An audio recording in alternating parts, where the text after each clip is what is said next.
Умаан хүзөөний хор тавдрыг бууруулах сарын ажлын хүрээнд Дархуул аймгийн эрүүл мэндийн газраас мэдээлэл хийжээ. Аймгийн хэмжээнд өнгөрсөн онд 23 эмэгтэй шинээр Умаан хүзөөний хор тавдраар онцлогдож 7 нь хожуу шатанда хамрагдсанаас үүдэн нас орсон харамсалтай тохиолдол бүртгэгджээ.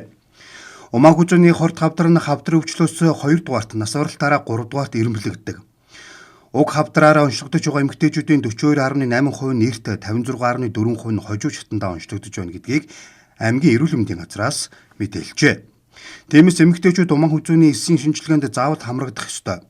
27, 45, 48 настайдаа буюу 3 жил тутамд харьяа өрхийн эрүүл мэндийн төвд очих хэрэгтэйг анхааруулж байна. Мөн 30 болон 40 наснdaa гепатит вирусын шинжилгээнд хамрагдах ёстой юм байна. Аймгийн нийт эмэгтэйчүүдийн 66.1% нь Умаан хүзөөний хор тавдрын шинжилгээнд хамрагдсан бол 40% нь хамрагдаагүй байна.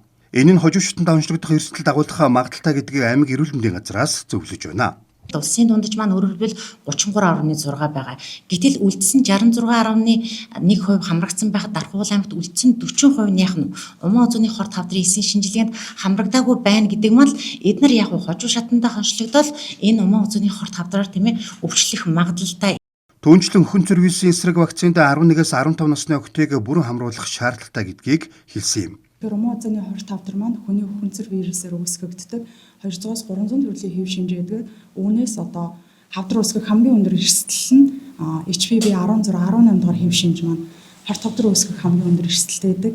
За энэ эрсдэл бүлэгт маань манай төрөх насны эмэгтэйчүүд эрсдэл бүлэгт маань хамрагдах өндөр боломжтой ийм судалгаагаа. Тэгэхээр Умаан хүзөөний хор тавдар маань бэлгийн замаар дамждаг халдвар төвчин. За ерөнхийдөө их үедээ зовир шинж тэмдэг илэрдэггүй. Хөвчлэн хожуу шатандаа зовир шинж тэмдгүүд илэрдэг байгаа. Нийт эмэгтэйчүүд нийт охтын маань 90% нь Умаан хүзөөний хор тавдрын вакцинд бүрэн хамрагдаад.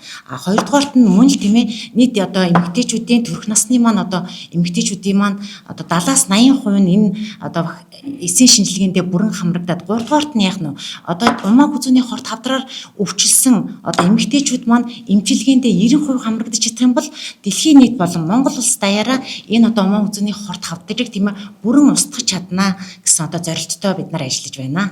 Аймгийн хэмжээнд өрхийн эрүүл мэндийн төвүүдэд Умаан хүзөөний эсийн шинжилгээг тогтмол авахын зэрэгцээ зорилттой бүлгийн эмэгтэйчүүд рүү утсаар холбогдож шинжилгээнд хамрагдахыг мэдэгддэг байна. Эсийн шинжилгээнд өгч байгаа эмэгтэй маань тухайн сарын тэмдэг нэрээгүй байх, мөн өмнөх өдөр нь бэлгийн харьцаанд ороогүй байх, усанд ороогүй байх, мөн нутраны лав болон тампонууд хэрэглээгүй байх шаардлагатай.